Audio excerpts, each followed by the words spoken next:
the night. So I decided to bring my wrestling mat down there, and once I did, I knocked into like this little like fucking decoration that the people who lived here before had up. And as soon as I hit it, I was like, "Oh shit, did I hit that?" And I looked up, and it fucking smacked me in the face, dirty, bro. That's some shit that would happen to me. Like, I just feel like unlucky, you Yeah, know? yeah, bro. I had COVID, and then the wrestling mat unfolded, and my like the stairwell that like to go to my basement is so small that it was like I had to go back upstairs. But it was like the mat was in the way, so I couldn't get it down, and I was bleeding so bad out of my face that I had to like do it with one hand to like cover my face for getting blood everywhere. So like one hand and then the other. Yeah, so it took a minute, bro. It was some bullshit. Do you feel like your face like bruises more easily, like now that you've been fighting? Like, do you think that's why, or No, it's just no? so fucking heavy. I'm honestly really happy this is all that happened because it was like it's like a window, like a window frame thing, and it just came down and fucking smacked me dirty. I'm sorry, bro. I'm sorry that happened, but I appreciate you for joining me. Let me see it. Let me see it. Yeah. Like it's like partly scratched, and then I got stitches all up right down here. Oh, how many stitches? 3. So not much, but it was a deep cut though for sure. Well, Brandon, I appreciate you joining me. So I'm just gonna intro it off. Welcome to the show. The number 5 ranked flyweight in the world, one of the most entertaining fighters I think in the roster, especially in the flyweight division. You're coming off of a win just last May. I guess with that Matt Schnell fight, did you expect it to be kind of that quick fight, or are you one of those guys that's like, I'm expecting 15 minutes every time I go in there? Not like flyweights. You see a lot of finishes nowadays, but I guess the power because of the weight, it's not always the thing. But what did you expect? I knew I could get the finish. I always expect to finish, man. That's like my game plan is just get the fuck out of there. It's nice doing it in under 2 minutes. I feel like everybody in my UFC career that I've won so far, I finished, and I count that Bontarine as a tap too. So in my head, I finished his ass too. But but yeah, I knew I could go out there and get the finish. I didn't expect that Matt Schnell was gonna come guns a blazing at me though. Like I thought he's like his normal style is just laid back and like normally I'm going guns a blazing and like I'm kind of the sporadic one. But the moment we touched gloves, he was like right in my face. So that kind of caught me off guard. But other than that, I knew I was gonna go out there and put on a performance for sure. But like you welcome that. Like as soon as he started picking up that pace, I guess you're like, all right, let's go. Yeah. I was just trying to find my like range a little bit, and then like I was kind of finding like me and him both had moments, but I was finding like a little bit of moments, and then he dropped my ass dirty. So then I was like, oh fuck, it's like this isn't looking good. Man, or like okay. So I was gonna say like you fought some of the best of the best, like really out of there with Matt Schnell. I mean Brandon Moreno, Kaikara France. You're always entertaining. You have an 86% finish rate, like overall in your career. Like, is that a stat that you're proud of? 86% finish rate. Yeah. So when we were younger, when I was younger, when I met with my coach, because me and him worked when we were really younger together. But then he opened up his own team. I stood at the gym I was at, but me and him met together like to go like so I could be a part of his new team. And one of his things is he asks is like, hey, like, what's your long-term goal with this? And I think everybody else is like, oh, I want to be a real champion, this and that. And I was just like, I just want to be the most brutal, dangerous person in the flyweight division. And I think I was a bantamweight at that time, so it was like maybe I said bantamweight, but it was like in the bantamweight division. That was like my only goal is just to be the more dangerous person across the cage at all times, and always have that finish rate, and always just be the most dangerous. And I wear that with pride. I wear that with pride. I didn't think I feel like guys with my style that like kind of like play a little bit jiu-jitsu off their back to try to get the sub, and like that that do a little bit of that like finishing type style don't necessarily win, and like it's more of like the athlete, people who are playing it as a game. You know what I'm saying? Like, oh, I'm gonna take him down at the end of the round, score the points right here, do this. They end up kind of becoming the champions, and like I just never really expected my style, and I never wanted to get rid of my style. But I never expected my style to make it this far in the UFC, or this far so far. So it's been a nice little blessing. I knew when I adopted this style, or when I made it in my head, I was like, you know what? I'm just gonna go out there and just be a fucking fighter. Like fuck the sport, fuck all the rest of this. Like I'm a fighter, and that's all I care about is going out there, beating the shit out of someone, making them shoot on me, and then finishing them off my back. Like that's always something that I thrive to do and that I want to do. So do you look at it as a sport? No, not at all. I mean, this isn't from fighting or Yeah. anything, but it's like, you know, like half time my face is fucked up. I'm limping around. I don't think of it as a sport at all. I think of it as just, you know, I'm a fighter, and I think I'm the toughest. I think I'm the meanest. I think I'm the most dangerous guy in the flyweight division, and nothing about it seems sport. I don't think about time. I don't think about first round finish, second round finish. I'm looking to just get the fuck out of there as soon as our look at the time as in like, oh, I'm gonna win the first round, win the second round, and then that's gonna give me 2 up. You know, I don't ever think of that. I'm just like, I'm gonna get the fuck out of there as soon as possible and hopefully beat his ass the whole entire time. Yeah, I think you're on a great trajectory. People love watching you fight. I'd say your co-main event, like main event status. I feel like you could really headline a fight night, or just be a big spot on a pay-per-view card. I feel like you're really getting there. But it brings me to the Izzy question. You talked about being a finisher and like the sport type of thing. He got a lot of, I guess, flack. I've heard it all from, Jared should have taken it. Izzy should have, pressed on the gas a little bit. What is your take on that? Or have you seen any of this hate and stuff? Are you on the social media like that? I think the cool thing about Izzy, and like one thing that I like about him, and I think I've heard him say this. I think there's a quote from him is there's a oh, I'm gonna fuck up the quote completely, but part of being a fighter is is knowing when to just be calm, you know, is like sometimes knowing when to just be a fucking gangster and get in there and be dirty, you know, and but also just knowing when to be calm and just be smart. And I feel like Adesanya, since he fought Alex Pereira, and Alex Pereira is like a good example. Like his fight against Alex Pereira is a good example of like, you know, if you lose focus even a little bit, the consequences of losing is drastic. You know, this isn't someone outpoints you for the most. Like sometimes, you know, like sometimes it's that, but it's like sometimes the consequences of losing is you get knocked the fuck out dirty. You know, and I feel like he does such a good job at like just staying focused and not getting off task and staying his course despite the booze and all that stuff. That it's like it's something I admire. It's something I admire for sure, and something that it's like I should definitely take a little piece of that and just be like a little bit calm instead of so chaotic. But you know, that's not my style. Like that's not like my style personally. But as far as him, his body type and all that stuff, that works so well for him, you know. And it's just like if he's okay with winning like that, then it's just a masterful performance almost. You know, he takes zero damage.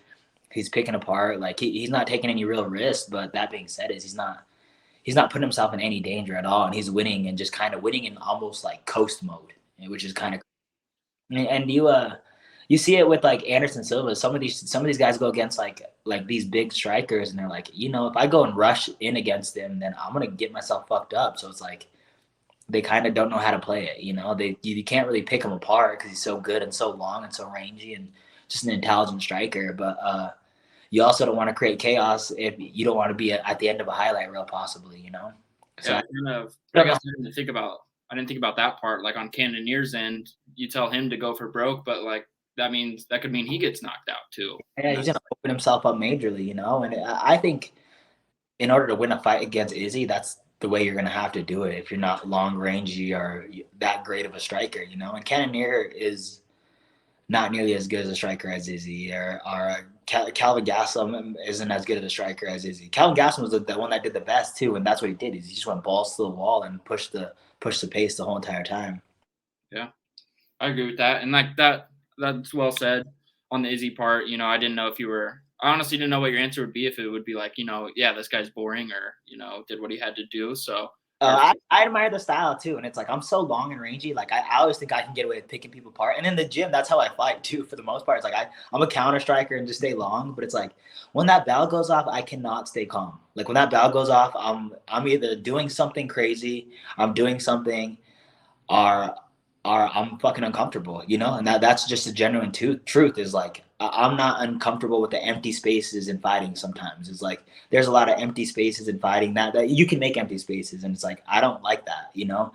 If I'm not doing anything, all of a sudden I'll get in my head, you know. I'll start thinking, and it's like when I'm fighting and I'm throwing punches and they're throwing punches and I'm in the mix of the chaos, I'm not thinking, I'm reacting, and I think that's when I'm the best, and I think I thrive in those situations.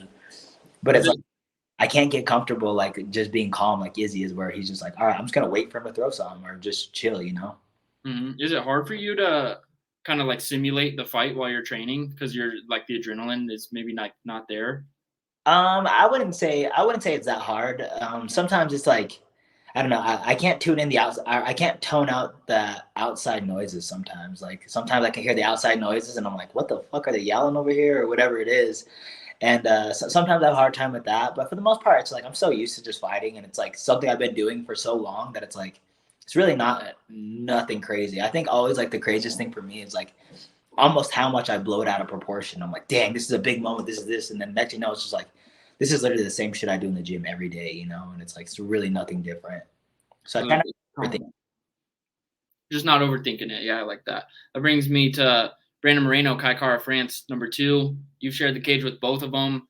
Like, what do so you have like a very interesting perspective for this fight. It's for the flyweight title, the interim title. Who do you think has the advantage in that fight, and how interested are you in that fight?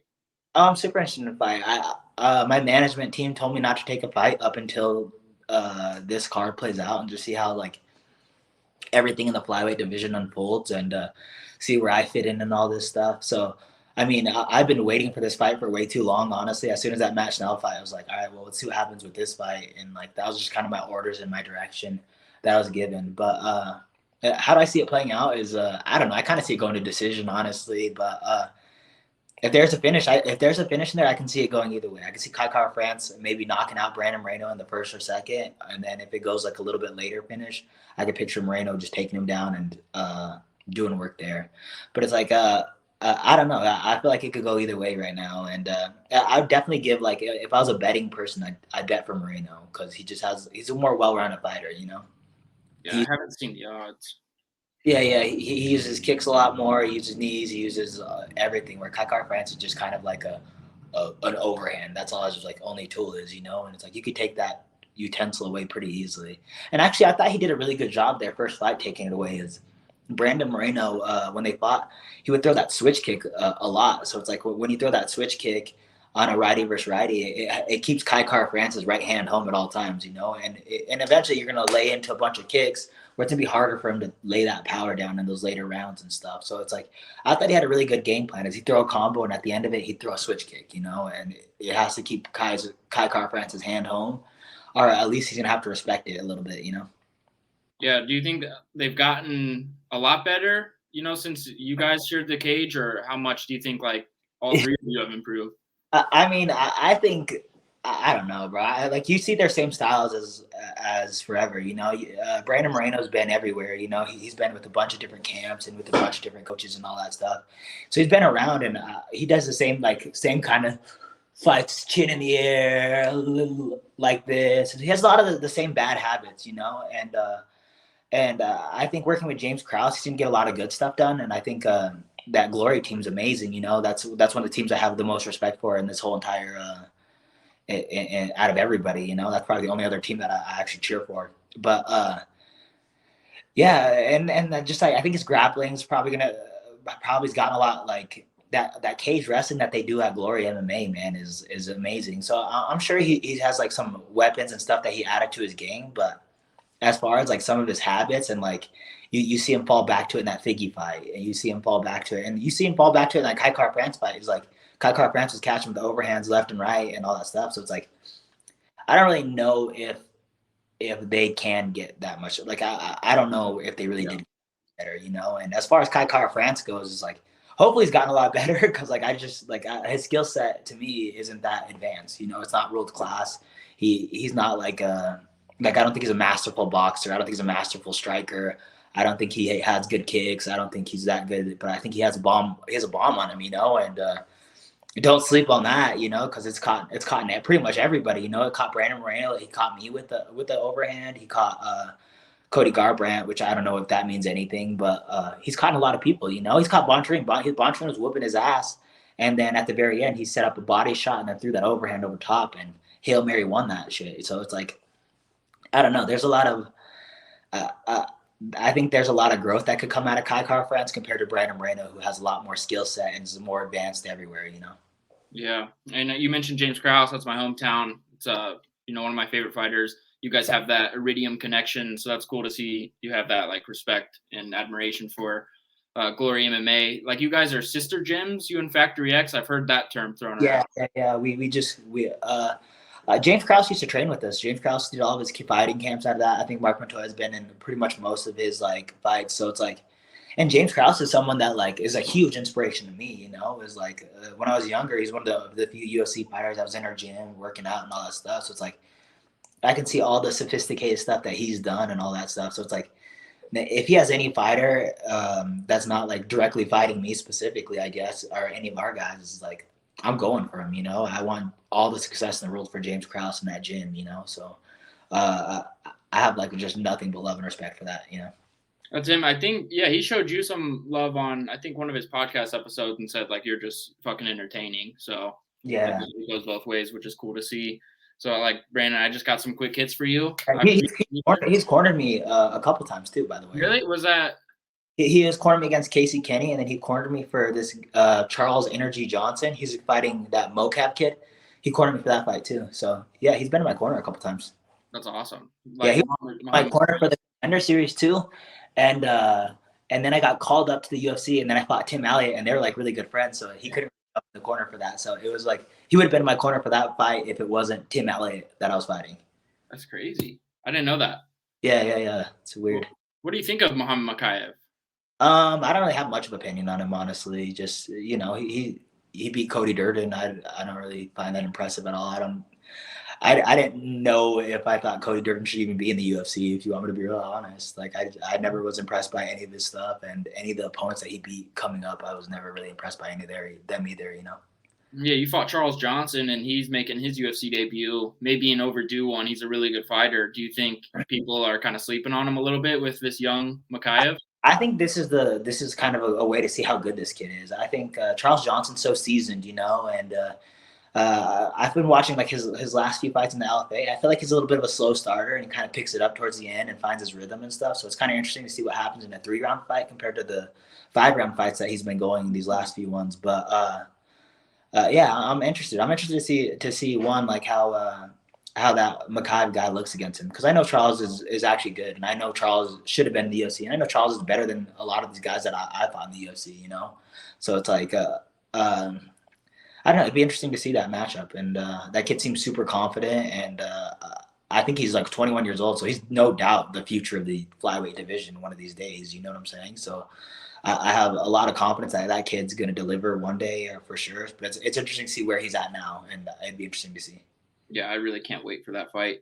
Like, at your point in your career, you probably watch a lot of like almost every flyweight division fight, but do you really look just ahead of you? You're number 5 right now. You have that big number next to your name, or do you kind of look behind you? Is that like something that you think is an option for you? Oh no, I watch flyweight fights at the amateur level. I watch flyweight fights locally. I watch flyweight fights at the LFA. So I'm like, I stay updated on all these guys, you know, and it's just interesting to see like the future of some of these kids are gonna be so fucking good, man. There's a lot of kids coming up from the LFA that I'm like, damn, these kids are gonna be really good, you know, and they're so young and all that, and it's like they're so versed, and they're coming from really good gyms for the most part too. So it's like they're dealing with real star-studded and quality training partners. So yeah, I always keep an eye. I watch every flyweight. If there's a flyweight fight, I'm watching it. Or you know, even for the UFC, just any UFC fight, I'm watching it. Prelims to main event. Yeah, I feel that. Like for your next fight, do you think it'll be someone behind you? You think it'll be someone ahead of you? I'm pretty sure it's gonna be like either it's either gonna have to be like number 6 or someone ahead of me. But that's what we're kind of waiting on, because the last 2 fights I had is I'm fighting number 7 over and over again, and then they offered me Nikolai Mateus Nikolai, and he's number 7 now too. So it's like I beat number 7, and then they get bumped down the rankings, and I fight the new number 7, and then they get bumped down the rankings, and I fight the new number 7. It's like I kind of just want to fight someone above me, you know, and it's like I'm paying my dues. I've been fighting these dudes ranked a little bit lower than me, so it's like I think that I've earned a shot to fight someone above me. But it's just gonna be interesting how everything shakes up on the 26th or whatever the date it is. Yeah, I would agree with that. Yeah, for sure. Yeah, because not only that is that we have Perez fighting Pantoja, and it's like if Perez beats Pantoja, then just the flyweight division gets shaked up majorly, you know. But if Pantoja wins, then it's like I think he obviously trucks me, and then trucks a lot of these guys. I think he trucks Brandon Moreno and Kai Car France at a shot at the title fight too. So it's kind of interesting to see how Pantoja got dealt that end of the stick a little bit. You think he gets like not enough respect? I guess. Oh, Pantoja?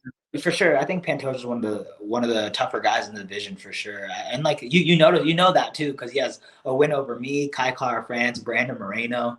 The only one he really lost to is Davison, and you know, so it'd be interesting to see him kind of get his way back and earn that title shot and see what happens if Davison ever comes back. You know, and that's another thing that kind of is thrown in the air is like Davison's not taking any fights versus Brandon. Like he's refusing to fight Brandon Moreno, so it's like all he wants is Kai Kara France, and like then he's starting to go up to bantamweight. So it's like I don't really know where everything unfolds. And honestly, him like being a little like just not fighting anybody is fucking me over majorly. So it was like it kind of shook everything up for me on who I was gonna fight and who I was gonna call out for my next fight and all that stuff too. Yeah, but you ultimately think Davison will stay, right? You think he's not going anywhere. I don't know, man. I don't know. I have no clue, to be honest. I've heard a few things about it, but it doesn't make sense that he's mad at the UFC for not paying him, and he's like, "Well, I'm going up to bantamweight." Then it's like, well, then who gives a fuck? Then like that's the dumbest shit ever. You're still gonna be making the same money at bantamweight, you idiot. It like makes zero sense to me. But like that being said, is like he might as well stay. Like if he can make the weight, like might as well stay at the flyweight division, right? And you get that championship money. Like, yeah, it's Yeah. I don't know. I got some quick hits for you, Brandon. Again, I really appreciate your time, and these are just some quick questions that I'd like to get your thoughts on. As one of the best fighters in the world, but who are your top 5 most entertaining fighters? Go. Like that's just take it away. I like Max Holloway a lot. My favorite fighter, Rosa Nick Diaz. Anderson Silva is one of my favorite fighters. Damn, who else? Top 5 entertaining. As far as entertainment goes, I would say Conor McGregor too. Conor McGregor brings that like, entertainment factor, and then like as showmanship, man, I love Adesanya. Like I love that walkout and stuff. I mean, like sometimes his fights are a little bit dull or like a little bit like less actiony, but like the entertainment piece, man, is he brings it, and I love that about it too. But I'll go Sean O'Malley for number 5. O'Malley, that's a good one. Sean O'Malley he styles, and I love that. So who's first? Diaz? You say Diaz? Yeah, Nick Diaz is number 1 for sure. Nick? Yeah. Okay, Nick Diaz. Yeah. Silva. Who else did you say? Sean. Nick, Sean, Anderson Silva. Anderson. I don't know the fuck else I said. You said Max. Max Hall. Yeah, Max was fight. Damn, it'd be a lot of people though. I can go on for days. Just like what weight class, Yeah, I didn't know, and so that would be like all time for you, just off the top of your head. Yeah, all time, and just like Nick Diaz is just all around my favorite, most entertaining fighter ever. So he's like the fighter that I watch like his highlights before I go out and fight. Get you fired up a little bit. I like that. Really try to take a little bit of that mentality, that same mentality. What do you think about Patty? Entertaining?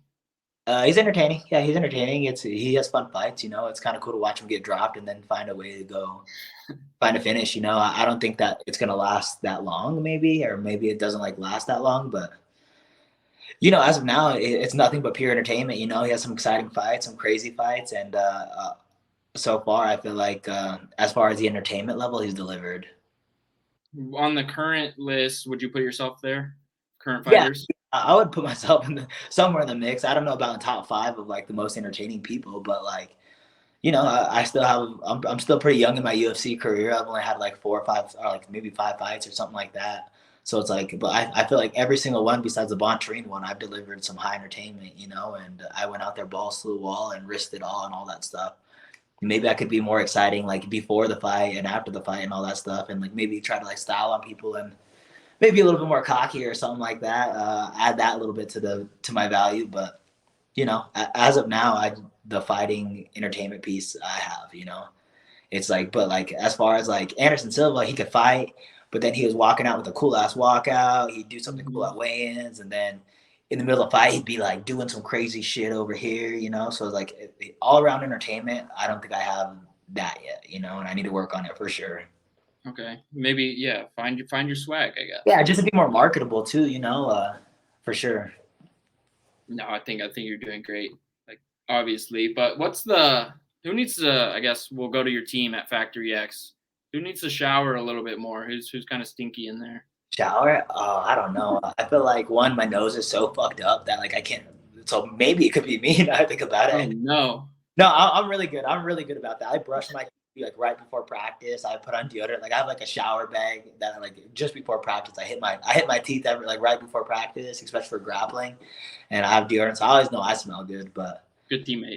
as far as someone, I don't know. It's probably more of the open mat people that like that kind of tend to stink a little bit more. I feel like as far as like the fighters go, they're pretty on it, and we all make each other shower and shit. Like it's mandatory shower at the gym and that like we don't want ringworm spreading around. So it's like it's gotten cleaner for sure.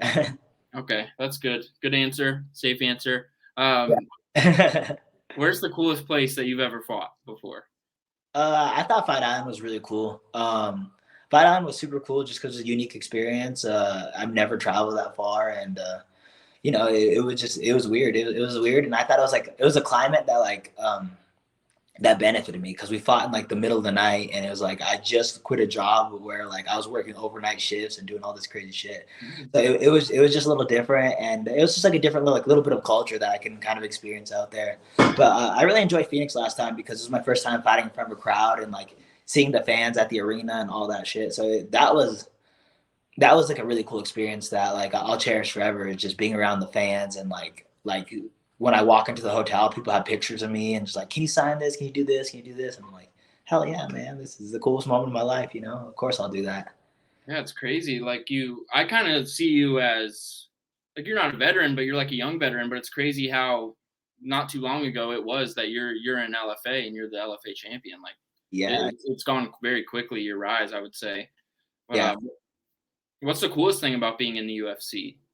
The coolest thing about being in the UFC, I think, is just not working another job right now. As far as it, like, I would be training no matter what. Like, even if I had like a normal job or I wasn't like fighting, I'd be training as much as possible, anyways. But it's like, now it's like as of today, I was like, you're like, can you do it at this time? I'm like, yeah, I can do it whenever you're free, bro. Because I don't necessarily like I just schedule things around here. It's like today, like in between practices, I go rock climbing or like there's this rock climbing place next to me, and then like after this, I'm gonna go practice juggling for a little bit, and then I'm going back to practice. So it's like I have a lot of free time, and that's one of the coolest things too. Is just I can kind of live my life the way I've always wanted to live it, and it's more of like just a lot of training and just a lot of stuff that revolves around MMA. But and that's just the coolest shit to me. It's just I can wake up. Maybe I'm not making the most money, but I can wake up and just live accordingly, and just whatever I want to do. I like that a lot. Like that's a really good answer. Why juggling? What was that? Why juggling? One more time. Oh, why juggling? Why Oh, juggling? because I'm a huge Lomachenko fan, and I want to get good at like reaction and hand-eye coordination stuff. Oh, So like, and it was not necessarily juggling, but like throwing like two balls at the wall and like switching them, catching them with the hands, catching like different things. So it's just a bunch of reaction drills is what I like doing, and I feel like it's beneficial to MMA a little bit, but at the same time, it just it's just something fun to do. I'm trying to learn a bunch of new hobbies and stuff. Yesterday, I was trying to break dance, like in between. I was trying to learn how to windmill.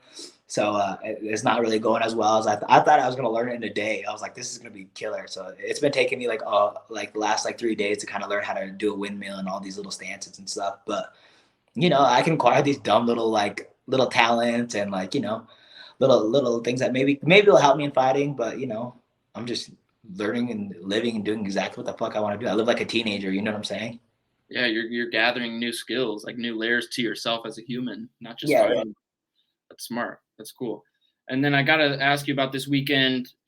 This will go up today, Brandon. Yair or Brian Ortega, and why or how? Oh, so I was talking about this a little bit today. I think Yair is so deadly and so scary, but sometimes he has this habit of like he'll rush in and crash a little bit. It's like he does it against Brian Ortega, man. Brian Ortega can take that neck home so quick. So it's like if he plays it smart, Yair can win it for sure. And I think Yair's so skilled, and I'd never want to shit on any other fighter, by the way, mainly. But it's like I think Brian Ortega can get that done. I think Brian Ortega can get in that clinch range and maybe find a way to get to the back or whatever it is. Okay, I like that too. I'm pretty torn about this, and I don't really know where I'll pick, but I'm just excited for this weekend. I think it's a great main event. So Yeah, for sure, man. Brian Ortega is one of my favorite fighters to watch too, just because jiu-jitsu is so nasty. yeah, it's beautiful. And then I don't know if you're on like the media or super side of it a lot, but Dana White gifted Kyle from Nelk $250,000 cash for his birthday. Did you see this? Did you have any thoughts about it, or is it just like, it's cool? That's his friend.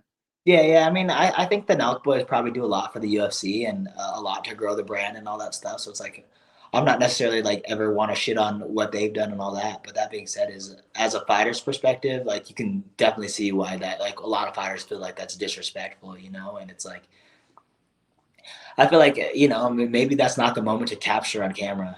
Like there's plenty of good moments to capture on camera between them, and maybe that wasn't a good one when there's so much controversial about fighter pay and UFC fighters being the lowest paid athletes in all pretty much all men athletics. And I think that it's never a good look when somebody that's under controversy like that is handing away money or especially big wads of cash. So I knew the moment I saw that video, I was like, damn, this is gonna be controversial for sure. And within later on that day, everybody's talking shit about it. So I could, like it's his money. You're gonna do whatever the fuck you want with your money. And the Nelk boys have obviously grown the promotion. I assume. I'm not really sure what they do, honestly. I'm not really. I honestly have no clue anything about the Nelk boys. But that being said, you could see why that's gonna be controversial. Maybe that's not the best moment to capture on camera and post and all that stuff too. When someone's already under that much scrutiny. Mm-hmm. Yeah, I would agree with that. Yeah. I was like, I think I saw it was Louis Schmolka's tweet. It was like, so when are we starting the union, boys? Yeah, and then like it's so funny too because like MMA fans are so weird about that too. Is like I think everybody wants to get paid more. Like obviously any business, any job I ever had, I was like I fucking deserve more money than this for sure. So I get that sport, but it's like I think some of the MMA fans that are Louis Smoke's like comments were talking so much shit. They're like, "Fuck you, you don't deserve this, you don't deserve that." But it's like you got to realize like number 5 in the world in basketball is a millionaire. You know what I'm saying? Where it's like like I'm not rich. You know what I'm saying? Like I don't care that I'm not rich. I'm living life better than if I was in the UFC. So I guess that's cool. But like that being said, is a number 5 in the world in basketball and football.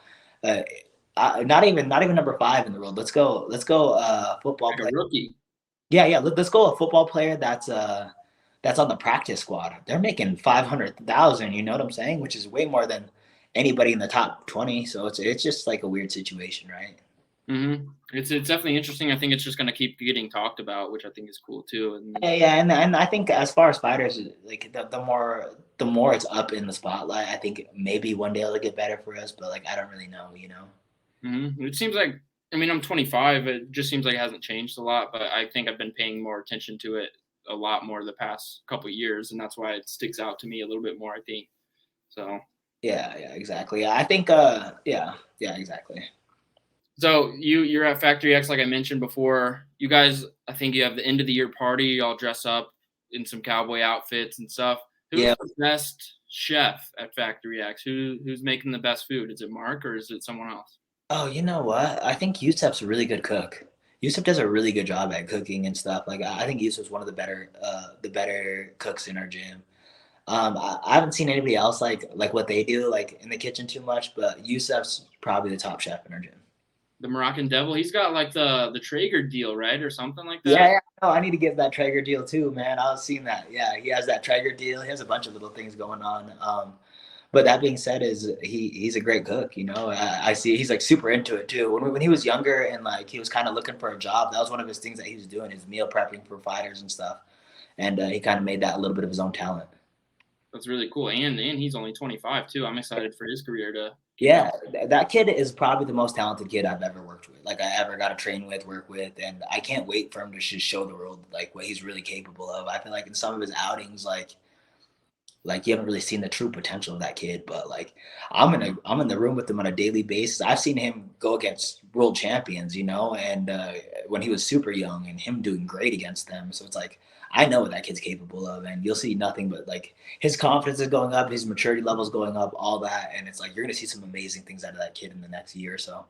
Whenever they Yeah, you may not like have to speak for him or anything, but is he just kind of in training mode right now, working to get? yeah, I think the last time we saw him was last year sometime.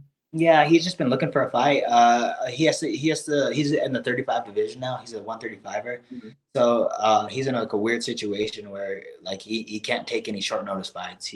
I think that his weight's so low now that he could probably like make weight in a month. But he's a pretty big 35er, so he's just trying to get that weight dialed in and just ready for an opponent at all times, you know. He's got to lay off the trigger a little bit, you know. Yeah, yeah, exactly, right. No, I think that's a great move for him. Is going down to 35, and I remember like last year and the years before, he was one of the most active people in the UFC. You always saw him in there. Yeah, it was like a weird little drop off that happened right there. But like when Yusuf was a 45er, he would only drop like 3 pounds. Like he'd walk around at like 150 maybe, you know. So he's like, I know he's capable of making 135, and I think that some of his fights he just was a little outpowered and a little bit like smaller for that 45 division, you know. Yeah. I like that. I can't wait for that. And speaking along the lines of your teammates, who's the best? Like you're going out for a nice night out with you and the friends, you and the teammates. Who's the best wingman? Who's And wingmaning? I don't know, but the funnest person to go out with, and everybody will say it, is this kid named. We have a kid named Oscar. He's always in trouble for it too. It's like going out, but pretty much after all of our fights, we're in the club, have bottle service. Like Oh he man. knows the whole downtown scene and all that stuff. Where it's like I think for a lot of us, we're one a little bit just like kind of shy and all that. Where Oscar just knows all of downtown. There's not a club you can walk in where this fool's not recognized, just dapping up the bouncers up to the guy that owns the place. So he's probably the funnest person like in general on it with us. Okay, so like people know him. You're with him. Yeah, You're good. he's just all around good party time, you know. That's not Asker, is it? Is this No. Oscar? It's like a little 125er we have. His name's Oscar. I think he's like 4-1 as a 125er right now, but he's making his way up right now. Okay, shout out to Oscar, man. I love Yes, that. fun ass. But yeah, I guess my final question, Brandon, for you, and I appreciate the 35 minutes. It's been amazing. I like interviewing guys that I'm a big fans of, and I'm a big fan of you, so I appreciate the time as always. But true or false, Brandon Royval versus Nelk should be the next fight. I'll say false just because he's like I think he's ranked number 12 or something. Like where his rankings are, but it's just like a little bit far back, and like I just want to get ahead, you know. Like I want to try to fight for a belt as soon as possible. But that fight's gonna happen for sure. That's a fight that I love, and I think that's a fucking sick ass fight in the flyweight division. I'm a huge Manal fan or Cat fan or whatever the hell you say it name is, but you know, as of now, I just want to go up. You know, I think everybody wants to go up. But that being said, it's like I definitely want to move up the ranks too. And I'm pretty sure he's just positive for steroids too. So I think he's a little bit on suspension and can't fight in the USA as of right now. Yeah, it's crazy. I forgot about that. Yeah, Bontarine are both on steroids, and they're about to fight each other, and that fight got canceled too. Oh yeah, I meant to ask you. Speaking of Bontarine, he got booted from the rankings. Do you have any thoughts about that? You're one of the few guys to fight him, and he's had some weight issues and stuff. Yeah, he had some weight issues, tested positive for steroids. I mean, I don't know. It sucks, man. It sucks seeing these guys get let go from the UFC because it's just like I couldn't imagine, man. That sucks so bad. So I feel for the guy for sure, man. And I hope he finds a good promotion that's going to pay him a lot. Is really all I can really hope for him. But yeah, I was saddened by that. I think Bontrain has a lot of skills. I think I don't know. I think that he's done some controversial shit, as like missing weight a few times, a handful of times, and then testing positive for steroids and all that. So it's like I can see their like weariness with them. But that being said, it's like it just sucks to see some of these fighters get let go. You know. Yeah, short leashes in the UFC. It's a tough business, and you guys are some of the best like athletes in the world. Fighting is awesome. You train year round for it. Brandon, I really appreciate the time. I think this guy, speaking about you, Brandon, you'll have a real close eye on this title fight, Moreno versus Kaikar France. Is there any final words you would like to say before we sign off here? No, nothing really. Just thank EAP Glass, man. That's my big sponsor out in Denver. EAP Glass has helped me with everything, man. So I appreciate them, and I appreciate you for your time, brother. Thank you, Brandon. We'll see you guys next week with another guest. Peace.